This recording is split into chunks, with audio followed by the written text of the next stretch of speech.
Hey, hey, hey, it's your girl BeeTap, and you are listening to Consciously Tapped In.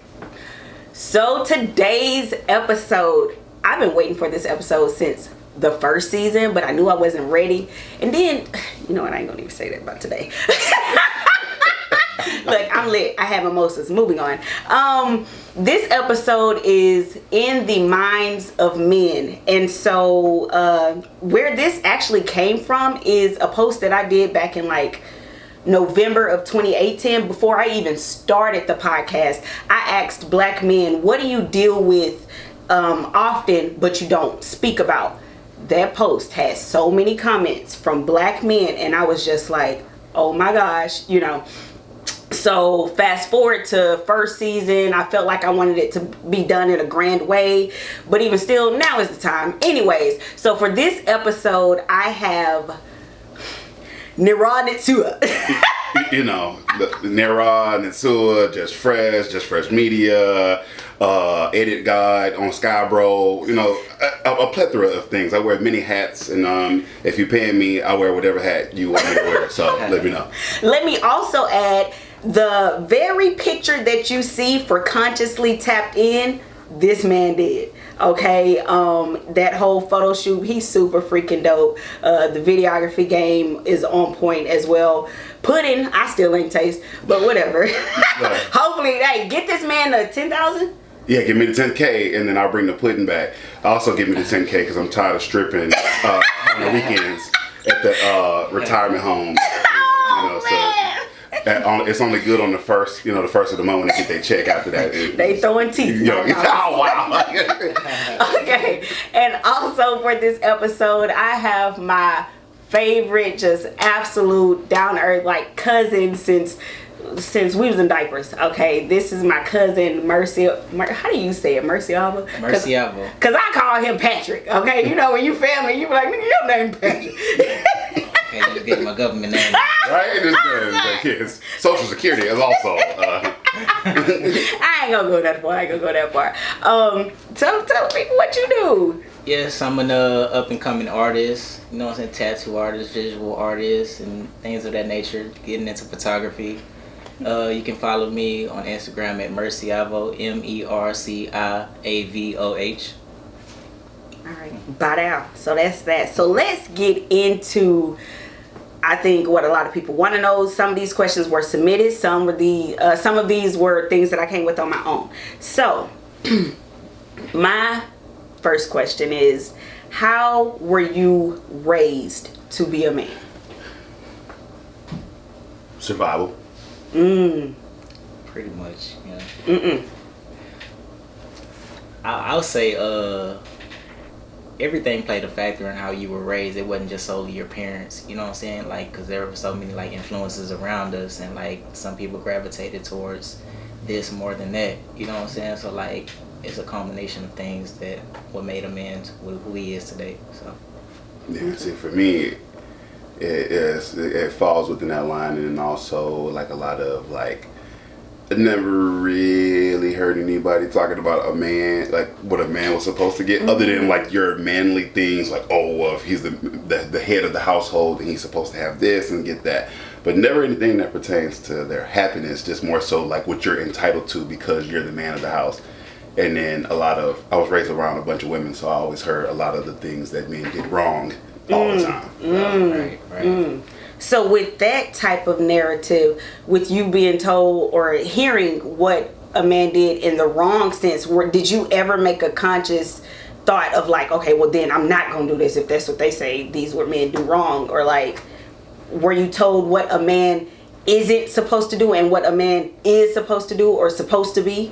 No, it was always just, I would hear what the disdain was all the time. Like, you know, like this man messed up here, or he didn't do this, or he didn't pay that, or he didn't take care of this. And so my thing was always like, I knew the type of father I wanted to be simply because of the type of father that my dad was, and then the type of stuff that my mom and my aunts and my grand, they talked about. So I was like, okay, I'm going to be the complete opposite of that, because clearly they don't like this. Like, clearly this behavior is frowned upon in this establishment, and so I want to make sure that I do not do those things. So.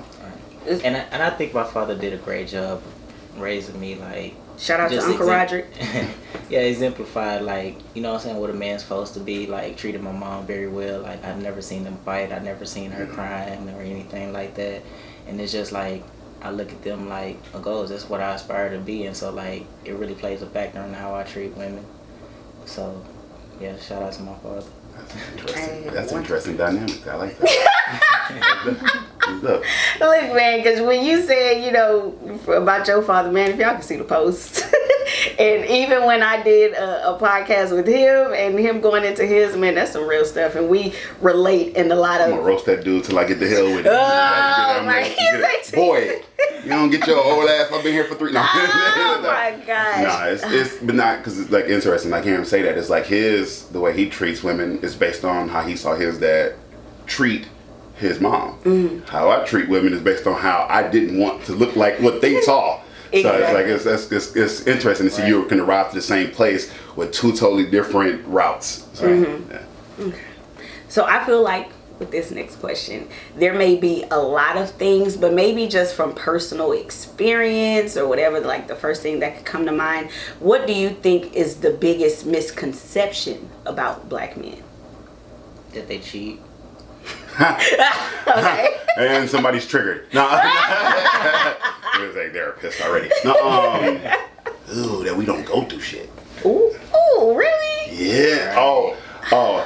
And I'll people that believe that. Oh yeah, I'll get into. Yeah, because like I think like natural like problems in the world aren't gender biased. You know what I'm saying? We just handle it different than women. You know what I'm saying? So that may seem like we're not fazed by much, but it's just like we just harder when it comes to challenges. And women, they more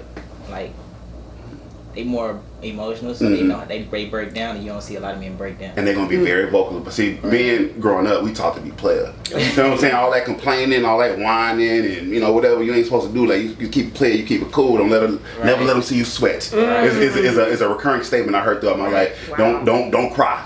Yeah, don't cry, like, be tough, be strong. So it's like men just competitive by nature, so they want to be like, okay, I'm tougher than you. This ain't fold me, but it folded you. Yeah, you know what I'm saying? Like, so a lot of men just put on their tough exterior. Like how often have you had a guy come to you and tell you his girl cheated on him?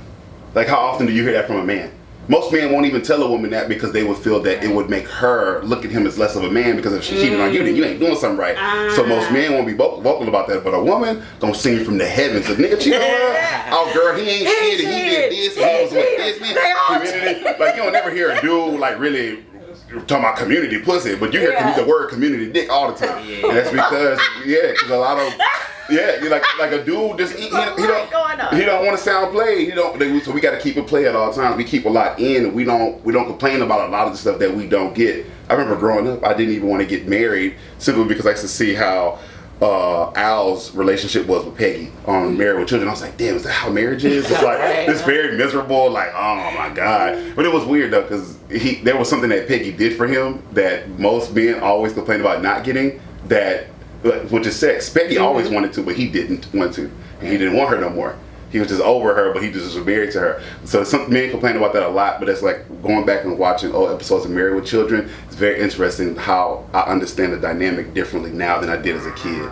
Right. Because it was basically just like a parody of like real life marriage. You know what I'm saying? So like, okay, the kid's stressing you out, the wife's stressing you out, you got a job that you're not happy with. You know what I'm saying? So like, it's just put a comedic twist on, you know. That show would be, it's already legendary as it is, but now if they could reboot that show and just keep it the same exact way it was and release it now, that show would hit so many hearts today versus how it did back then, because back then it was cutting edge. Because nobody ever talked about happiness. Our era now, our generation now, is very big about happiness, and your own individual happiness as well. Back then, that was contained within, this is what marriage looks like.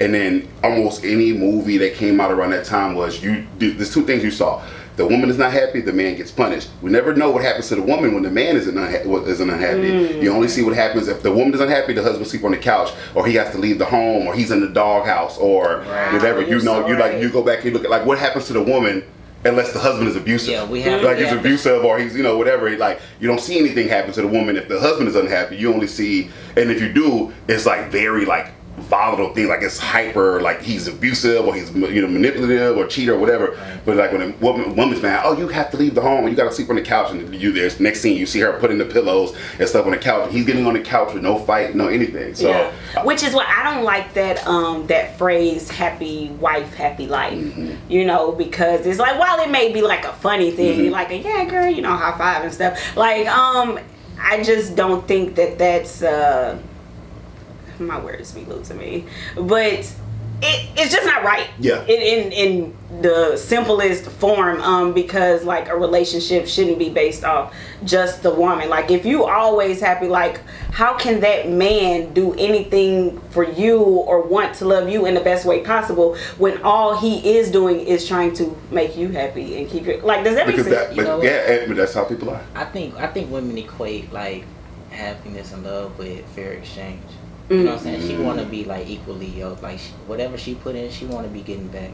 You know what I'm saying? So if that mean like that time or whatever, and then like the scales are tilted and she feel like she not getting that balance or whatever, she's unhappy. They don't take much to please a woman.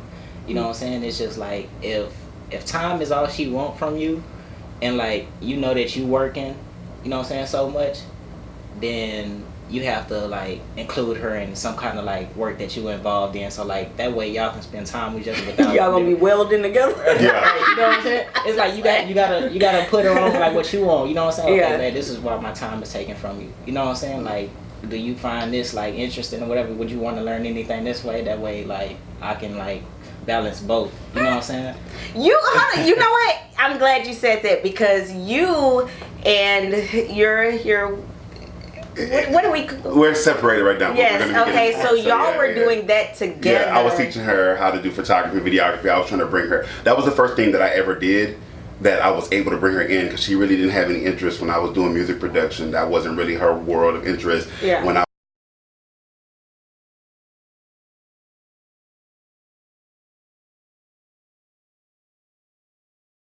that medium. Yeah, that medium, try to bring them in. The thing is that for her, that wasn't considered quality time for her. That was the thing. Okay, I'm helping you because I want you to get done, because I want you to spend time with me.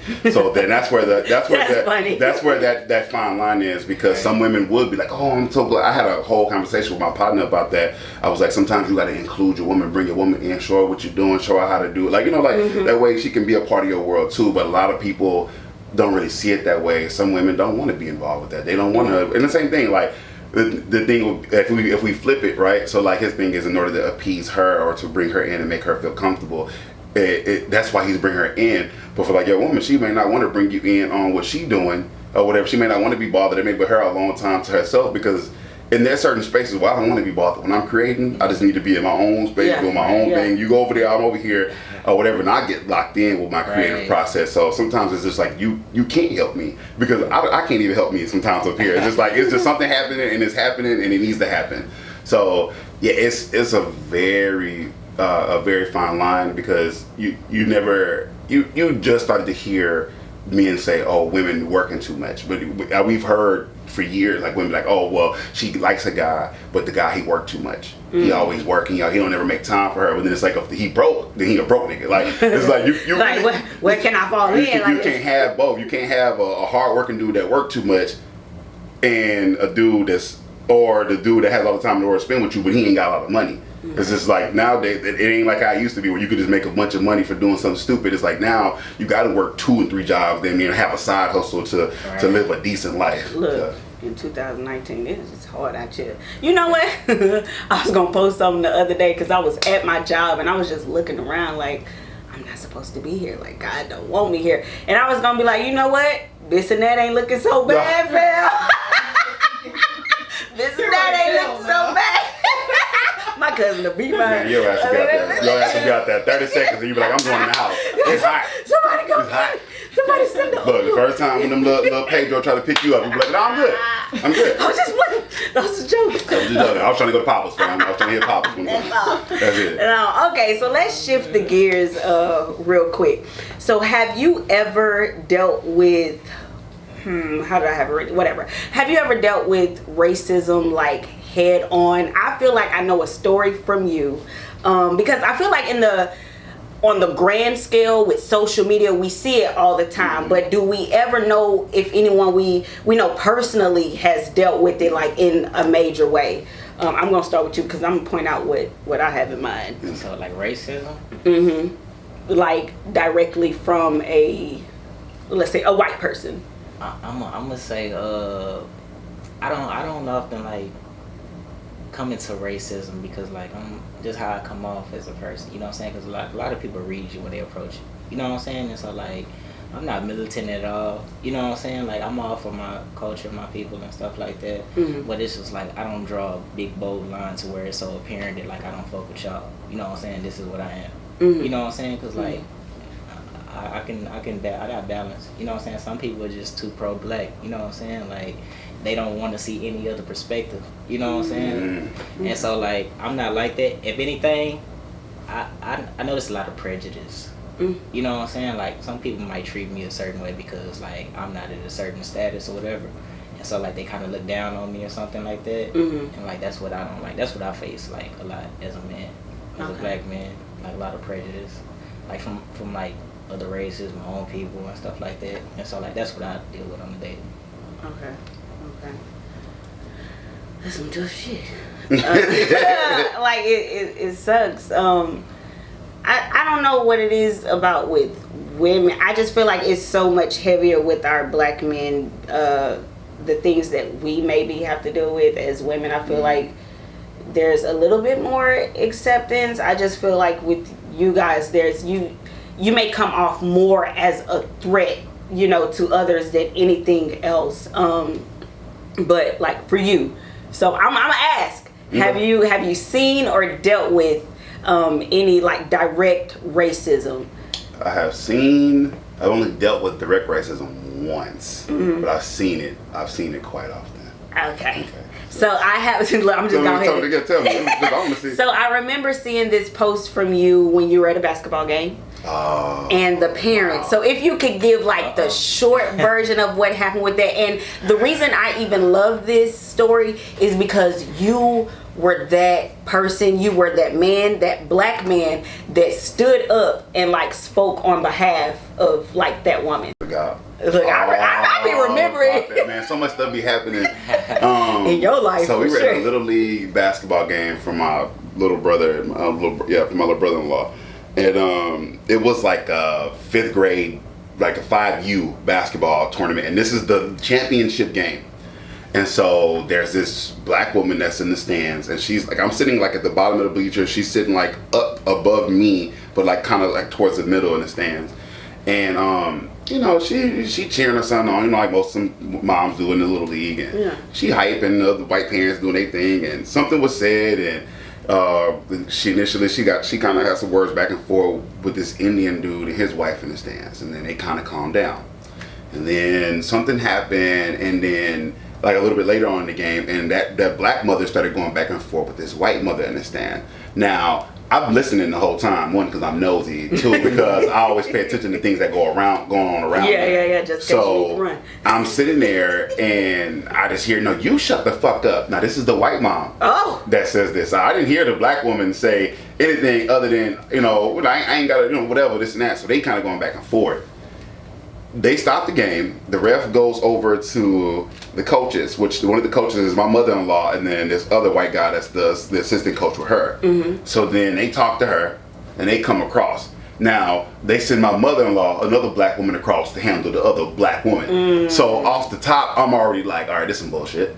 So she come over there, she starts talking to her, because I'm thinking she's basically telling her, hey, they want you to basically, like, to leave the gym, or whatever. Now I'm sitting here looking, because I'm like, at this point, nobody's approached the white woman. They've only approached the black woman. And I'm like, I'm getting pissed because I'm like, so nobody's gonna say anything to this other woman. So then what happens is that she gets up, she walks out the gym with my mother-in-law, and I'm still sitting there, but I'm listening to this group of white people talk above me, the little Indian dude and a little group of white people, and then they go outside. The black mother, she kind of walks back into the gym, but she just stands at the edge of the bleachers and she's just watching the game. The referee stops the game. He looks over, sees her. He stops the game. She ain't bothering nobody. She's standing there. And that means that ref stopped the kids, the coaches, the stands. She ain't bothering nobody. She ain't said none to nobody. She's literally standing between the door and the bleachers. And they stopped the game. And then I look at the ref, and he basically like mouthing like, until she leaves, I'm not starting the game back. So then all the parents in the stands like, oh my God, she just needs to leave. She just needs to leave and whatever. So she ends up walking back out. Finally, like after about 5 minutes, she just walks back out because they hadn't started their game the entire time she's standing in there. Mm-hmm. So she walks out. They start clapping. I get pissed. So I stood up and I go outside. I go out the door. She's standing there.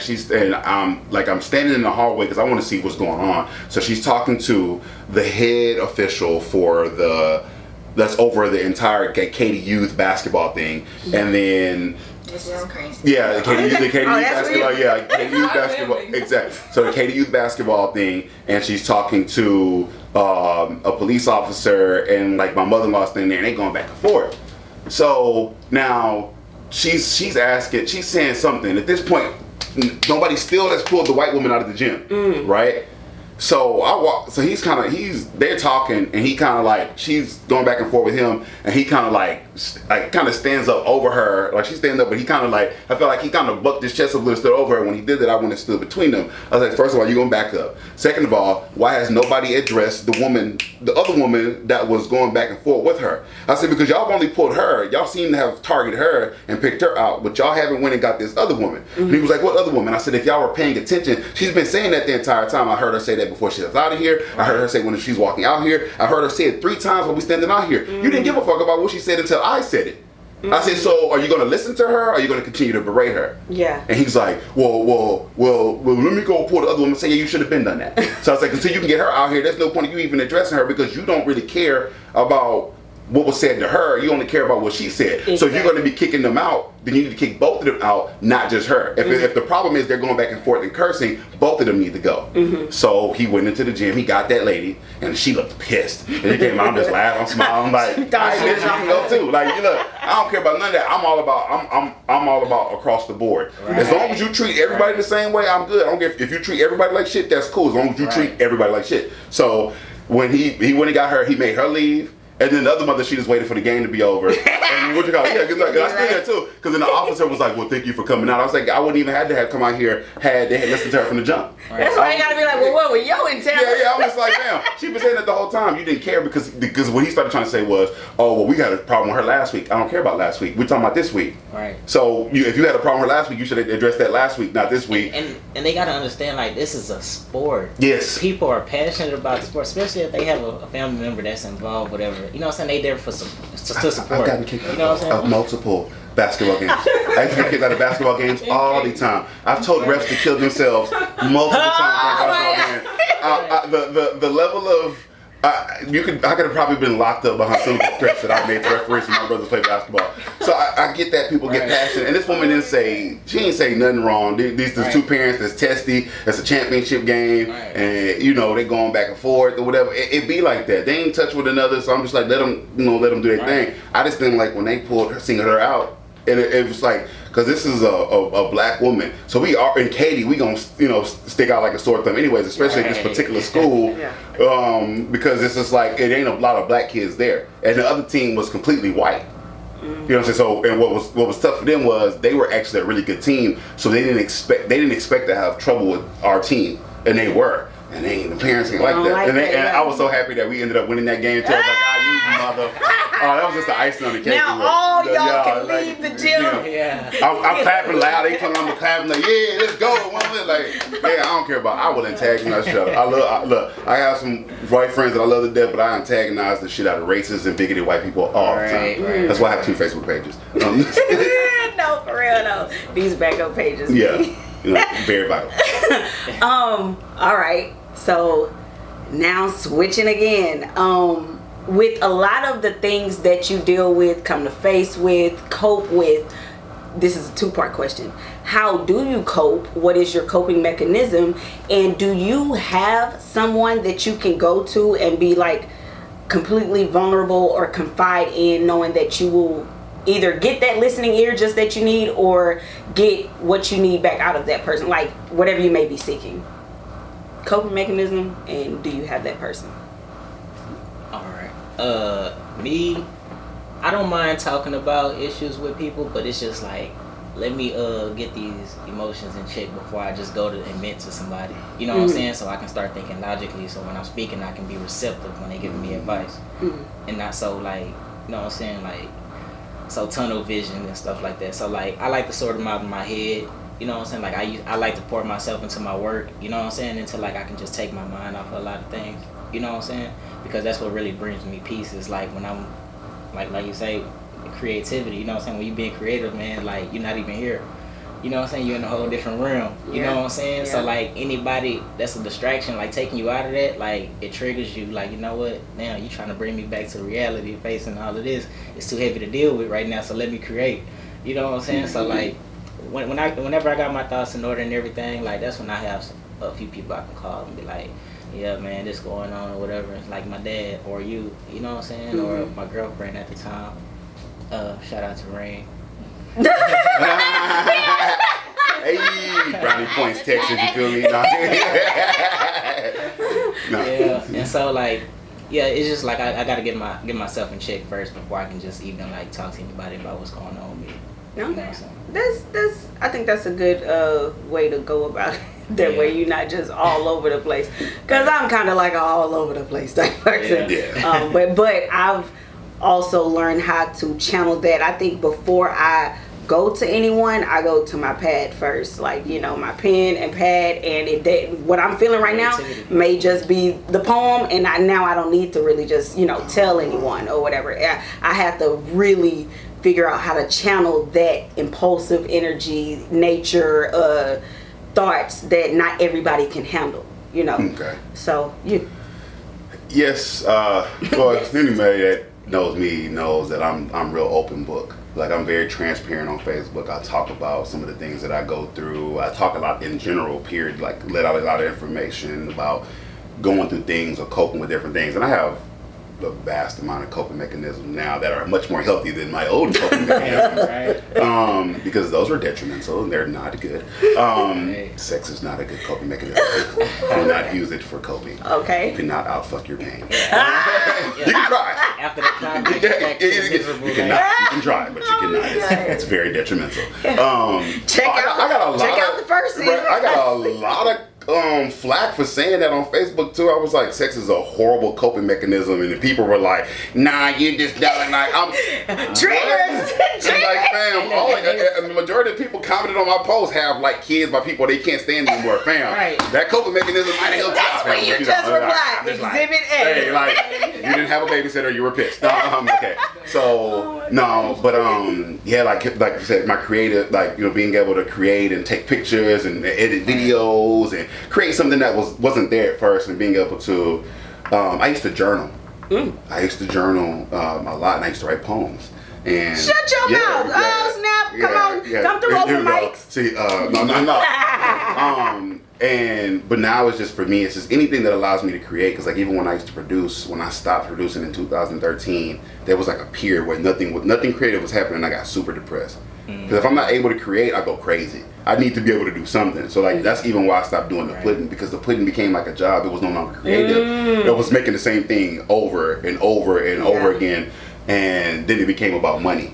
So then it was like, all right, it was no longer fun anymore. Yeah. I was like, I don't want my thing that's my outlet to become about money, because then somebody else has control over it. It's like when I do it, when I go where I take it to, when I have to have it done by, it's just like, nah, like I have passion projects that may take me years to finish simply because I want to work on them in the time and fashion that makes sense to me. And then I have my friends that I can always like lean on and talk to, or they'll get on me, which they can tell. Like people been checking on me all week because I haven't really been posting like that on Facebook. You haven't. So they've been like, yo, you good? You all right? You fine? Like, it's like there's people who reach out to me and they're like, yo, I rely on your post to get throughout the day, and you. That's a lot of pressure. Isn't that a lot of pressure? Man, when people started telling me that, I was like, yo, for real? Like, when people like be looking to get them laughs off, so that introspective moment, because I can take you from being ignorant to laughing and then everything in between, and it's just like people are like, how do you come up with this? My brain is just firing off at 50 men. You know, microns, minute. I don't know how to control all this. So sometimes, like the stuff that I don't post is the stuff that I'm glad doesn't make it to Facebook. Because it definitely would be like, because dang, even the stuff that do. Yeah, I'm like, it's like you be having a natural response for things, so it's nothing you got to give much thought. It's just like it's how it just comes there. out. Like, If people be thinking you be trying to be like knee jerk or whatever, like, nah, my brain. Like, when I sit around my friends sometimes and they be like, bro, you really do take shit too far. This is just my brain. It just goes there. That's just my instant response. So sometimes I have to like, I'll start typing something and I'll be like, nah, that's not doing it. I might have to make that a video to get that across a little better because if I post that. Even the videos, man. Yeah, I'd be like, this is definitely going to get me put in Facebook jail. So I'm like, yeah, let me just go and delete that. Man, look, I mean, and it's obvious that people just like naturally get drawn to you just off the likes and the comments and just like the interactions, man. So on the In the Minds of Women episode, this is who I was speaking of. If you already watched the episode, listen to it. Of how me and Darian met. He made a post about, so many black women or people that you see on your timeline doing their thing. You listed this person and what they did, this and that. Fast forward months later, she wants to meet up and, talk podcast things. And from there, we going to events together, texting, call each other and, just building like something like really cool. And that all just came from like a post. So you never know, like just from how you uplift people and then just be that naturally open with others, what else that could lead to for others. So that's always my thing, connecting people, because you never know who can help who can teach who or whatever. And that's like, even like in this world that I'm working in now, like people will like show me other photographers and videographers work, and I'm just like, I'm not trying to compete with them. Like, we can end up working together. One of my good friends we both started putting around the same time. We didn't know each other, but we went to high school together, and everybody would always send me, like when he would post about his pudding, they would send me his post. I'm like, we cool. He actually he works for Cisco. Shout out my boy Jacob. And he gave me this. I put Lorna Doones and shortbreads in my pudding. He works for Cisco. They had got like this huge box of Lorna Doone cookies, of 4-packs. And he hit me. He was like, hey bro, I don't use these for my pudding. Do you want them? I was like, yeah. That was a whole free box of that's whole merchandise and food costs that I don't have to use for this run, simply because of somebody who should be my competition is looking out for me. I was like, you just never know. Like, I don't look at nobody like competition, man. We can all help each other. I look at everybody like inspiration. Yeah. Like, you inspire me. You know what I'm saying? Like, that's how it's supposed to be. Like, yeah. I compete with myself enough. I'm hard on myself enough. I don't need anybody else's competition leaning my way. I'm just like, look, up here is enough competition for me. Right. Yeah. Okay. I like that. And I will say, when you see, I think it's once people look at other entrepreneurs, I see there is a lot more what am I trying to say? When you come together. Oh, a lot more unity amongst entrepreneurs. Yeah. Compared to the narrative that we hear, like there's no support or black people don't support it. Man, that's a lot. I'll say this: people always cry about support. The majority of people that I usually see crying about support aren't super dope. Because my thing is that you do not have to worry about support when you're dope. When you're dope and consistent, people will rock with you. Like, I don't even post my work all day. Like people just know, because my thing is I like to have I like to be a human too. I'm not just a robot. I'm not just a videographer, photographer. I'm funny to motherfucker too. So like I need to, and a lot of people don't really like understand that. Like we can all be one unit and still be our own individual thing. I work and do videography and photography for a whole other company that could be looked at as my competition. And I'm just like, for what? They'll post videos. I don't get credit for them because it goes under their umbrella because I'm working for them. That doesn't bother me at all. Like, I'm just like, as long as the money went into my account, I'm Gucci. Good, you know what I'm saying? I'm good. I know that if somebody comes to them and they're like, we want to shoot this video, I trust them to know to be like, okay, yeah, Warren shot that. This is just fresh. Book him, or we'll get him on this job, whatever. And it has like multiple jobs after that from specific videos that people like, I want that look. That's the look I'm going for. And so that's the thing, is that this year, really in 2018 is when I actually opened myself up to trusting other people and to working with other people, because I couldn't before that. Like before that, I was all about everything me. 2018, I was like, all right, I gotta learn to like let people in and trust them, and it's worked wonders. It's been great. Right. Yeah. So give your social media again. Just Fresh, JUSS Fresh. Is that on Instagram? That's on Instagram, YouTube, Facebook. Yeah. Okay. Anywhere. Yeah. Y'all gonna Twitter. see it under Yeah, like probably at their chest. I don't know. Look, if you listen to this episode and you see it and you like, oh, I found your page from the Consciously Tapped In podcast, I give you a $5 discount. All right, coupon code BeeTap. Don't give it back to me. No. Right when I started laughing. All right, cut. Shit, we gotta talk about this. Right? It's like camera cut. Like, I got 35 bookings according to my calculations. I'm gonna need that. Oh my goodness. Okay, so have y'all heard the saying, I guess, that women mature faster than men, So at the ages that you are at everything that you've experienced in life, do you feel like you've reached a certain level of maturity? Do you feel like Hey, look. If they follow you, they're gonna find out. Right. Well, yeah, I can be immature, but I'm more commonly I'm mature about a lot of things. Yeah. You know what I'm saying? But like everybody still has that immaturity, and you know what I'm saying. So like it just comes with balance. You know what I'm saying? Like I think somebody too mature, they just old and bitter. You know what I'm saying? You think they too mature? They just old and bitter. Don't know how to really take life too seriously. Yeah. Just like, you know what I'm saying? So like if I don't know, people just go gravitate to whatever. Like if they just immature, then they just that's just they gonna gravitate towards like your more immature side. You know what I'm saying? But like when you get more mature, then you out of the spectrum. You know what I'm saying? So they gonna gravitate towards that. You know what I'm saying? Then you have the mature people that'll gravitate towards your mature side. You know what I'm saying? So like I can't hang with y'all because y'all kind of, you know what I'm saying? Y'all gonna have me on some real ignorant shit. You know what I'm saying? Yeah. And so like I gotta have that balance. I can fuck with y'all when it's time to play or whatever, but then like when I'm trying to get in the zone or whatever, really get something going on, okay, I gotta get around some more mature people. You know what I'm saying? And see, this is my thing. Maturity is mad subjective out here. So it just depends because I'm mature when it comes to let's take care of these bills and taking care of the household and my woman or whatever this and that. But when it comes to like social media or we out just hanging around, like I may be serious and I just I may just joke. It just depends on the vibe and who I'm around because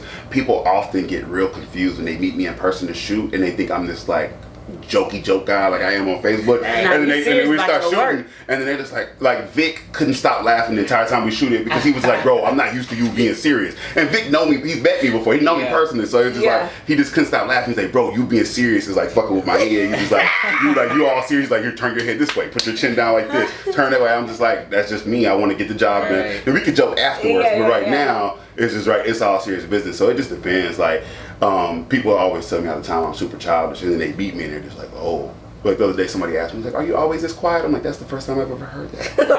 I've never heard nobody's ever asked me that before. Quiet. Now I'm gonna be quiet just to confuse you. Oh my goodness.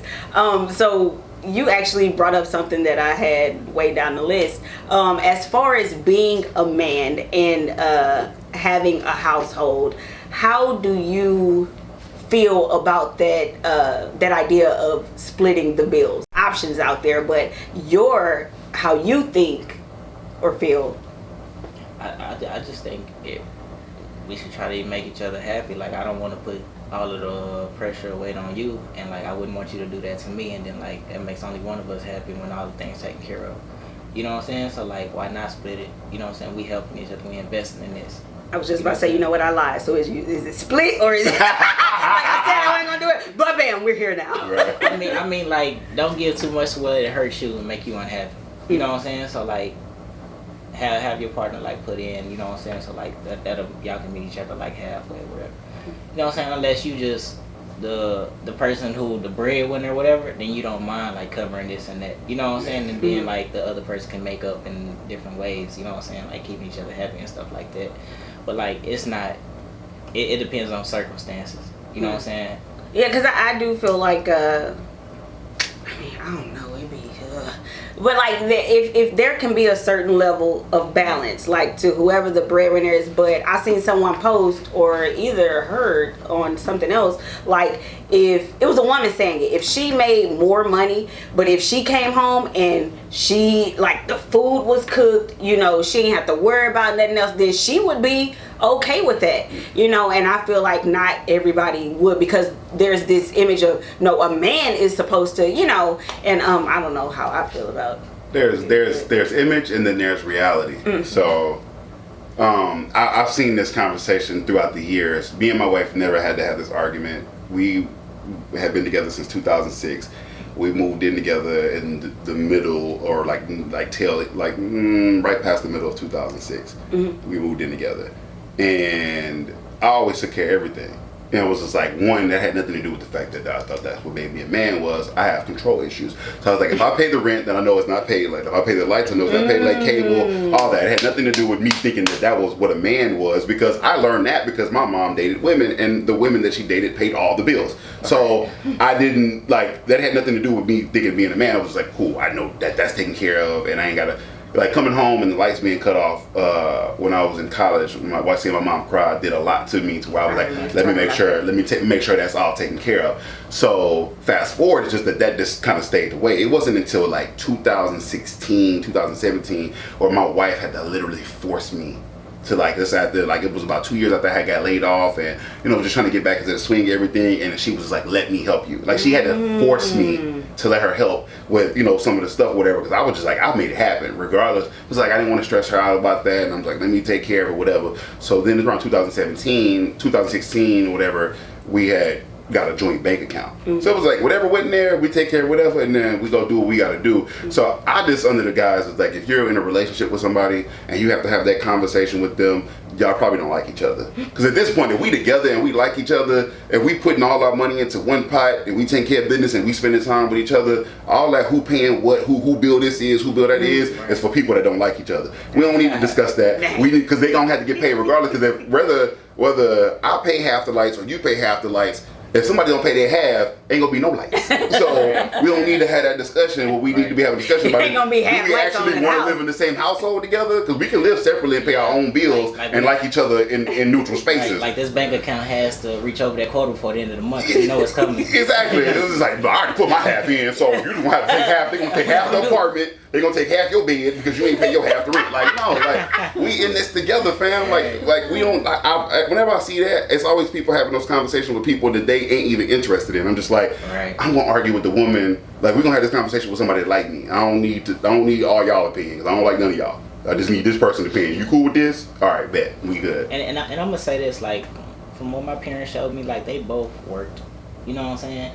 And so that's what I gotta have when I seek a partner, whatever. I look for somebody who's equally ambitious and want more out of life, just like me. You know what I'm saying? That we can come together and make a plan work. You know what I'm saying? But if I want more than you and you just comfortable just riding, hanging on my coattail or whatever, that's a dream. Right. I gotta cut that off. You know what I'm saying?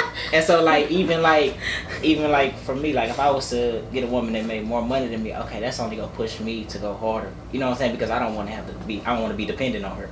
You know what I'm saying? So I want my own stuff and still be able to spoil you too. You know what I'm saying? Yeah. So I'm gonna go harder just so I'm not dependent on you. Okay.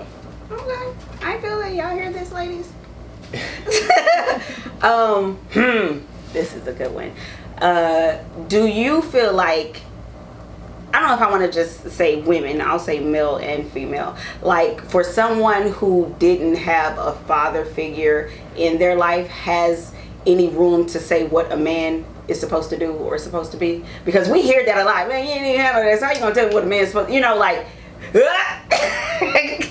Man, I probably have multiple posts where I'm I swear I shit on women who are constantly always talking about what a real man is. I'm you're not a man. You haven't lived that life. I don't care if you raised the son. My mom raised 4 boys by herself. I've never heard her utter the words what a real man is. Because to a lot of people, what a real man is what's beneficial to you, not what's beneficial to being a man. So that's that we can start there with that. So you can't tell me what a real man is simply because you're well, a real man pay all the bills and a real man this and that. That's cool, but at the same time, a feeble man. Yeah, it's just so then what are you giving that man? Because I've always said this: a real man is simply one that was born a man. Okay. Wait, no. Stop what you said. It's simply one that was born a man. Now there's a difference between a real man and what you want in a spouse. Because that's all it is. Because for some women, they don't need a man that's gonna pay all the bills. Some women they cool with whatever. Some women need a man that's gonna be they feel can protect them, so they want to date a big muscular dude. Some women want a tall skinny dude, some women want a fat man. Like, it just depends on what works for you, because what you may like, what may be perfect for you ain't perfect for the next person. So is your real man not a real man because Tanya thinks that because you and your man split bills, he ain't a real man? No, because that man make you happy as hell. So it just depends. That's all subjective. And I hate when women, it's always women that are like, well, not all women, but women that like, a real man is this and a real man is that. It's just like, you don't know. And that just shows you how weak they are, because like, okay, I don't need to do this because I can get a man to do it. I'm like, so he calling y'all weak ladies. That's gonna be a whole replay. A lot of strong women, they don't put too much on a man, because like a lot of them out here popping like, oh, I don't need a man for shit. You know what I'm saying? So like, but still be on dating apps. That'd be the confusing part. Like, I would never understand that. I'm like, you don't like. I've said plenty of times, you don't like men while you still dating. Like, you know what I'm saying? Like, of course you don't need a man as far as like financial and everything, but like everybody is made for somebody. You know what I'm saying? You're gonna have that attraction. Of companionship exists for a reason. Right. You know what I'm saying? You have a heart, so you can't stop it from feeling. You know what I'm saying? And so like, yeah, you don't need a man, but like naturally how we design, we gonna gravitate towards each other. Yeah. You know what I'm saying? So you're gonna be attracted to somebody. You know what I'm saying? And so like, I don't know. I say that to say this, like, damn, my mom wouldn't like. Hey, I do that too. I be like that. Hey, goddamn. How old are you? How old are you? 29. Oh yeah, don't worry. 35. It gets worse. It gets worse. I kind of forgot what we was talking about. Walk in the kitchen and be like, okay, what a real man is. Okay, what a real man is. I just say a real man is anyone who know how to really just, like he say, a real man is somebody born a man, and just anybody that know how to treat a woman as a woman. You know what I'm saying? And so like, what I don't think real men should do is like fight women. You know what I'm saying? Hey, look, you trying to, like, I don't understand. I can't even touch on that, but like, I don't like that abuse or whatever. I never seen it in my household or whatever. And so like, I got an idea of what a real man supposed to do. You know what I'm saying? How a real man treat a woman and everything. And so like, all that fighting women, like, come on, you look real weak. Real weak. Had the same energy for another man. I don't argue or fight with women. Right. I'm just like, I'm off. And she knows. I talked about that on the episode that we did for our show, Unpacking, that's getting ready to drop soon. You know, can't wait. Shameless plug. We talked about that because it was very like, I grew up in a household where my dad was abusive, so I used to see him beat my mom all the time. And I will never understand how a man could bring himself to be abusive to a woman. I've been hit by women, multiple women, and I never like, other than the whole door pushing thing. Southside door. Southside doors. He was like, I'm sure y'all seen this kind of door. It's like, nah, fam. I said, was this apartment on the south side? He said, yeah. I said, oh, it makes sense. I ain't never seen door. But yeah, it's just when you see those things and when you kind of like grow up around it, how people always say, well, you become what you see. My thing is, I saw my dad be abusive. I didn't become an abusive person. I actually shied heavily away from that, to the point where it was like, I would kind of let women hit me and beat up on me and stuff. I'd be like, okay, that's, stop. That was like, I can't ever picture me just putting my hands on a woman. And you know what? I read a book called As a Man Thinketh by James Allen. It said a man is his thoughts. You know what I'm saying? So like, what you constantly entertain like in your head or whatever, that's what you become. You know what I'm saying? And so like, we all create a perspective in our head. First, it all starts with a thought. You know what I'm saying? Of what I think this should be. What what I'm saying? So like, it ain't about just what you see. It's about what you receive. True. You know what I'm saying? How you receive things. Quick question. So do you think you seeing the abuse? God dog it! Don't lose your train of thought, Brittany. It must be something in the air or something. You accepting. You said, look, okay. You accepting it. I was gonna say, okay, because I've seen you say that you do not like aggressive women. You do not like aggressive women. So was that a combination of that situation when your dad got the hooker and stuff? And was that a combination of you experiencing that physical abuse from women, to where it's just like, if you see anybody aggressive, it's a whole lot of triggers? Like, well, that actually, so this is, I've never actually had to answer this question. That's a good question. The aggressive women comes from the fact that it took me a long time to actually accept that women found me attractive. Like, I didn't think women actually found me attractive until I got to college, and I still didn't believe it. So it was like, when women would come on to me, I would just be like, what do you want? Because I just did not believe that women found me attractive. And so that was, I always felt it was kind of contrived and that they wanted something. And I think part of that comes from some of the women that I was raised around, like my aunt and some of her friends. They were very like, they scheme a lot, plot scheme. So a lot of them were getting over on men and, you know, tricking men and, you know, whatever this and that. So it was like, certain verbiage would stick out to me, certain things that would like I felt like I heard before. I'm like, oh, she thinks she's slick. She thinks she's slick. So it was like a lot of those things were just contrived and people saying things to me, I just didn't believe it. Then it also it doubled into, well, if a woman is like I feel like as a woman you're supposed to be the one that's chased. So if you're throwing yourself at me, what do you have? You seem very eager to give it to me, and I'm just like, that's just not okay. Like, you should not. You're a woman. Like, I'm gonna chase you regardless. You're the woman. You're gonna get chased. Yeah. So why are you just like throwing yourself over this fence for me? Like, I don't get it. So I was a lot of I dealt a lot with paranoia and just like my own subjective thoughts that I had to work past. I'm just like, okay, now I get it. But yeah, it was heavily a lot of this confidence in myself where I didn't like aggressive women because I just didn't believe what they were saying to me and that. So. Oh gosh. Yeah. Oh well. All right. Well, I have loved this. I want to do a couple of more things, but what I want to ask you guys. What are the joys of being a black man? I mean, shit. Ain't nothing sexier than chocolate skin, though. You know what I'm saying? You know, the fact that he brought those levels down. The magic 102 and spoon, some you know, slow music. Right? I love being black, man. Shit dangerous, but it's dope, though. You know what I'm saying? You know? It's kind of risky. I don't like. I think the thing about being a black man is like, it's like we making so much improvement and like we making so much progress because like we face the most challenges. You know what I'm saying? And that's what makes us stronger. You know what I'm saying? And so like people fear that strength in the black man. You know what I'm saying? And like the more you challenge us, the more we go push through and prevail. You know what I'm saying? So like get you a black man. Get you a black man. It's more recruiting. Okay, man, I really appreciate y'all being a part of this episode. You know what, before I like fully close it out, ladies, if you're listening to this, I did a post and asked you know, some men like, hey, what are some things you would like us women to know? And a woman still coming in. I was just like, bruh. You know, y'all don't listen. You know. We don't like to follow the rules all the time. Okay, so Dex said not all of us talk down to black women. A lot of us appreciate y'all. Somebody said you are gods and we truly love you. I'm just say Tango Harris because I'm not reading that first name real quick. Victor Darks, I enjoy silence without questioning if I'm upset. Y'all hear that, ladies? Let me repeat that. I enjoy silence without questioning if I'm upset. I'm gonna try to speak here up like quickly on that. I think as women, we often, if you're quiet and you're not talking to us, it's automatically like, what's wrong with him? What did I do? Is he mad at me? Like our mind just go like at 100 miles per hour, and or I'll speak for myself, you automatically like try to fix what you think is wrong, and that man just may want his silence. So what you're saying is I'm a woman. Got it. Hey, look, she over there laughing because this just happened yesterday. What's wrong?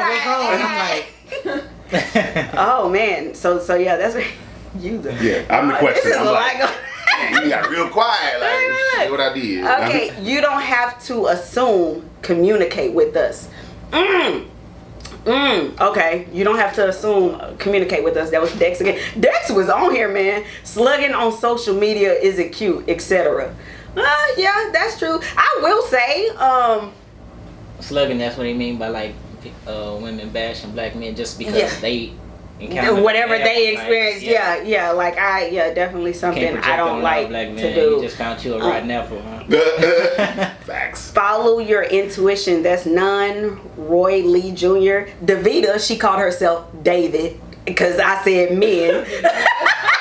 She took the A off her name. Change the image of black women. Y'all are queens. Act like it. Love you, David. I said, who David? Let me touch on that. I like what she said because like I preferably don't like women who like posting half naked on their snaps and always taking ass shots and always be in the mirror taking too many selfies and shit. I'm like, look, what kind of talent do you have other than taking pictures? That's a talent, man. I'm gonna say right now, looking good is a talent, and it's not even this. This is just coming from it's just, some people just. I know people who look good that do not look good, like in pictures, like like some people who just do not like. Some people like some people look much better in pictures than they do in video, or vice versa. And I'm just like, if you have to ask how did you do that or how is that possible, then I guess it is Mary J. Blige looks great standing still. She starts moving, it's very troubling. I'm just like, oh, please do not move. Like, Oh man, Brandon Bozeman, that we love you, we appreciate you, we doing the best we can, and we got you. That's why I can't man. Okay. I'm so tired of Corey. I'm just tired of him. Corey Morgan, which at first when I first saw his name, I thought that was like an African name, kind of like with yours, because he has it spelled he said it has it spelled backwards. He said, "Don't be scared to pass gas in front of us. Let that shit go." And that's how we quit. I will say that. I know, right? Oh man, it's so many. Honestly, I didn't think. Oh, it's just a few more. I didn't think that this post would get a lot. Thank you for sharing. No problem. We are still humans. Wait. What was this one? Don't let these white women co-sign you for their bullshit. They can stop being a feminist. You can't stop being black. I only listen to black feminists. They are intersectional. Okay, that was a real deep one. I'm gonna have to go. You said, what was the question? What was the question for the post again? I said my question was, fellas, what are some things that you want us women to know? Oh, okay, because sometimes Chris goes on tangents, so I'll be trying to make sure, like, did he stick to the subject in here? All right, cool, we good. Some of these his people. We are still humans. Although we have a tough exterior, we have feelings like everyone else. Build us up as you expect. Oh, my boy Vic. Look at Vic coming to be all mushy. Y'all be coming. Shout out to Fridays, you know.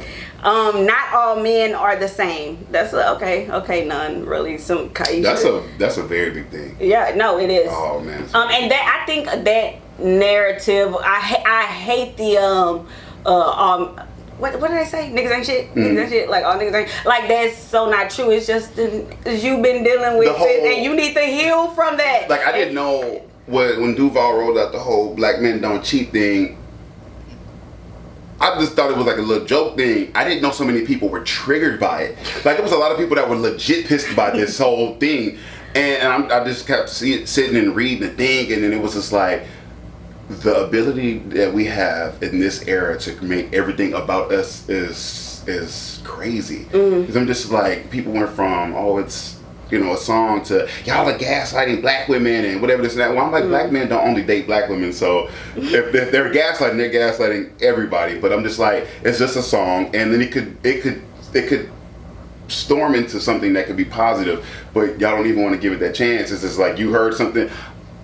It reminds me of what people say. If men are happy, a woman is going to figure out how to change that. I've seen that. And I was like, I heard that. It was like, you too happy. Like, it was like, I think that. Like, women had all the songs. They had their slut walk and everything. We just went with it. I'm like, all right, cool. Y'all going to do slut walk. All of a sudden, black men don't cheat. Y'all are fucking horrible pieces of shit. And it's like, y'all were just out here with your ass out and everything.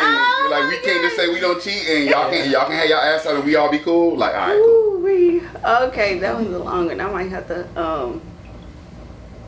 what? Just know, almost kind of like we blow up like men don't cheat. Just know we don't flirt with all women at times. Wait, it seemed like just know we don't flirt with all women at times. It's business. We not out to hook up with all the ladies. This sounds real personal, bro. That sounds very gaslighting.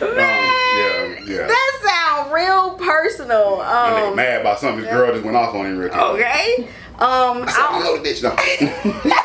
We was just talking business. Had a business transaction, $40. Let me read this last one. This one a little long. He always getting deep. We could all benefit from the wisdom attained from learning slowly how to love and not so much unknowingly hate it. This lesson can never be perfectly mastered, but some accuracy is dope. Flowering above all space and time. Trust the process of creation. What? Okay. All right, Josh. Okay, so with that being said, I thank y'all for y'all input with that post. I just wanted felt so strongly about doing this episode because, like you said, I believe like us women are just naturally emotional and always want to talk about what's been done to us or what we go through, you know, all that kind of stuff. And I don't think a lot of that is done for our black men, and that's something that I like to like just shed light on, because it's not always about us. Like, how can we, I don't know, evolve as a people if we really don't take into consideration what our men go through, and when they do tell us, okay, what do you need? Like, do you even need anything? Is it just you want to listen in ear? You know, like anything to help uplift each other and come together, because there's a lot of divide. Somebody trying to bust up through. That's Kodak. Okay, so Warren, please tell them again your ads, where they can follow you, all that stuff. Okay, you can follow me on pretty much any social media platform. If you type in JUSS Fresh on any social media platform, I should come up, and that's Just Fresh Media. Any of those, you can follow me, message me, let me know what you thought about the episode. You know what I'm saying? I can post reviews for it, let them know to bring me back on every episode. No, you know what I'm saying? You know, like I said, Just Fresh, JUSS Fresh. All right. Cousin.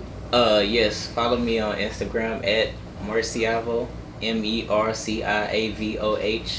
Yes, I don't have Facebook. I deleted that. You did? Yeah. I had some lurkers, man. It was kind of messed up. Oh, Lord. Oh, Lord. Part 2 in the minds of it. No, I'm just kidding. So thank y'all for listening to this episode. Again, go look at it on YouTube. It's gonna be a dope cipher from one of my poetry brothers, SpitKodak. You're gonna love it. Thank y'all for being a part of this episode. Yes, thank you for having us. Absolutely.